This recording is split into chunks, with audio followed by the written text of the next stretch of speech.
Hello, this is DJ Yans, DJ ng buhay na walang hanggan. Pakinggan niyo po ang aking babasahin na Genesis chapter 6. Ito po, mag-uumpisa na po tayo ulit.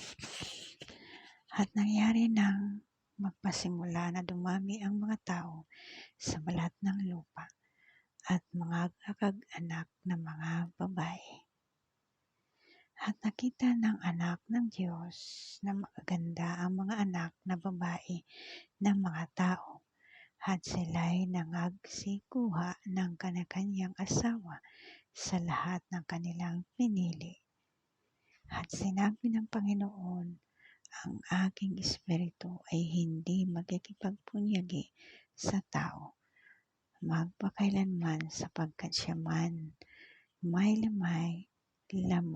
Gayon may magiging 120 taon ang kanyang mga araw. Ang mga higante ay nasa lupa ng mga araw na yaon, at pagkatapos, di naman magkasiping ang mga anak ng Diyos sa mga anak ng babae ng tao, at magkaanak sila sa kanila.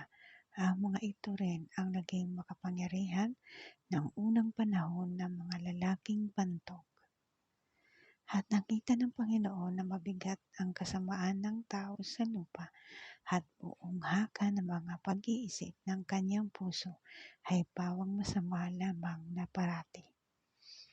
At nagsisi ang Panginoon ang kaniyang nilalang ang tao sa lupa, at nalumbay sa kaniyang puso.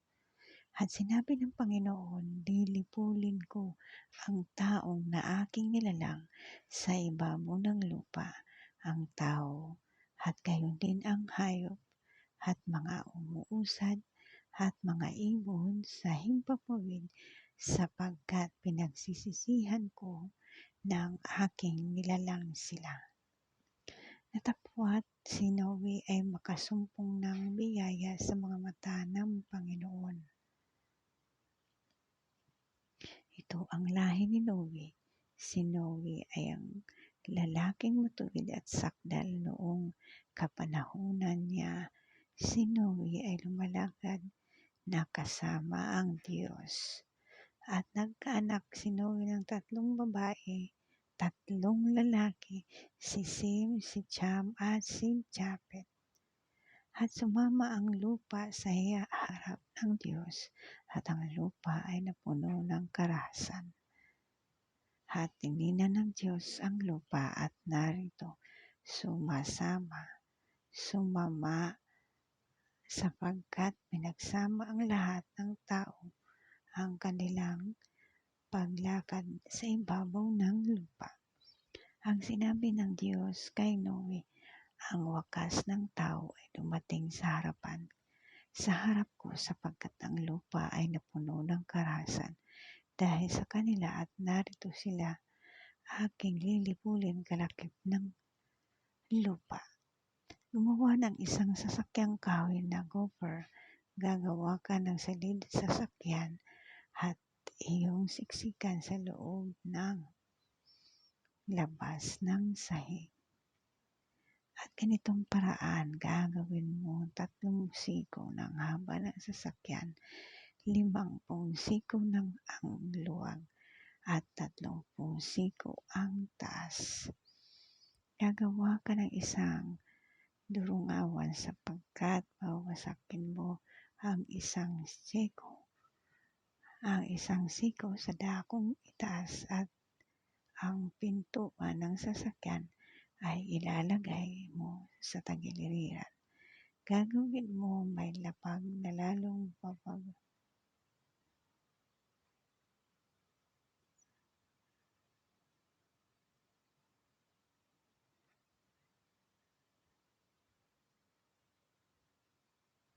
gagawa ng isang durungawan sa sasakyan, at wawakasan mo ng isang siko sa dakong itaas, at ang pintuan ng sasakyan ay ilalagay mo sa tagiliran. Gagawin mong lapag na lalong mababa, pangalawa at pangatlo. At ako Narito ako'y magpapadagsa ng isang baha na tubig sa ibabaw ng lupa upang lipulin sa silong ng langit at ang lupa ng laman na may hininga ng buhay, at ang lahat ay nasa lupa ay mangangamatay. Natapat pagtitibayin ko ang aking tipan sa iyo, at ikaw ay lululan sa sasakyan, ikaw at ang iyong mga anak na lalaki at ang iyong asawa at ang mga asawang ng iyong mga anak na kasama mo rin. At sa bawat nangabubuhay sa lahat ng laman ay maglululan ka sa loob ng sasakyan. Ang dalawa bawat uwi pang ingatan sila'y buhay na kasama mo, lalaki at ang babae.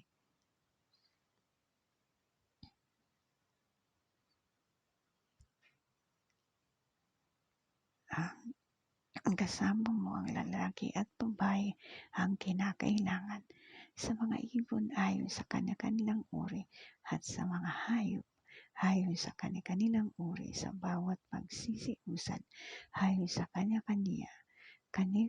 uri, dalawa sa bawat uri ay isasama mo sa iyo upang maingatan silang buhay. At magbaon ka ng lahat ng pagkain na kinakain at imbakin mo sa iyo, at magiging pagkain mo at nila. Gayon ginawa ni Noe ayon sa lahat na inuutos sa kanya ng Diyos, sa gayon ay ginagawa niya. Natatapos po ang chapter 6 po dito. So bukas naman po ang chapter 7. Naway pakinggan niyo po ang aking video na ginawa ko po ngayon. At sana'y nasa mabuti po kayong kalagayan sa araw-araw na panghuhusga.